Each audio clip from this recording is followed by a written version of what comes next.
અંજારના જય શ્રી કૃષ્ણ ગ્રુપ દ્વારા પ્રતિ 11ના દિવસે પ્રભાત ફેરીનું આયોજન કરવામાં આવે છે। ત્યારે શ્રાવણ માસની પવિત્ર એકાદશી નિમિત્તે આજે પ્રભાત ફેરીનું આયોજન કરવામાં આવ્યું હતું। મોટી સંખ્યામાં ભાવિક અને ભક્તગણો આ પ્રભાત ફેરીમાં જોડાઈને ભગવાનનો જયઘોષ કર્યો હતો।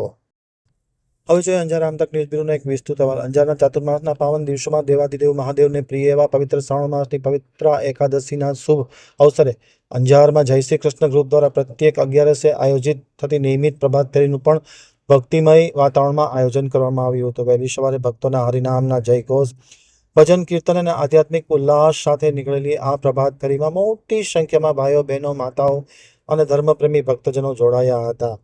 સમગ્ર માર્ગ દરમિયાન જય શ્રી રામ, જય શ્રી કૃષ્ણ અને હર હર મહાદેવના નારા લગાવવામાં આવ્યા હતા। આ નારાથી વાતાવરણ ભક્તિમય બની ગયું હતું। જય શ્રી કૃષ્ણ ગ્રુપ દ્વારા પ્રત્યેક 11 નિમિત્તે યોજાતી પ્રભાત ફેરીનો હેતુ માત્ર ધાર્મિક આયોજન પૂરતો મર્યાદિત નથી, પરંતુ સંસ્કૃતિનું જતન, સનાતન ધર્મનો પ્રચાર થાય તેવો રહેલો છે।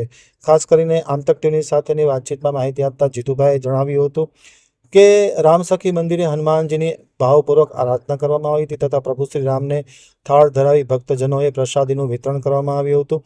પવિત્ર એકાદશીના પાવન અવસરે ભક્તોએ ભગવાન નામનું સ્મરણ, ભજન, કીર્તન અને વિવિધ મંદિરોમાં આરાધના કરી આધ્યાત્મિક આનંદની અનુભૂતિ કરી હતી।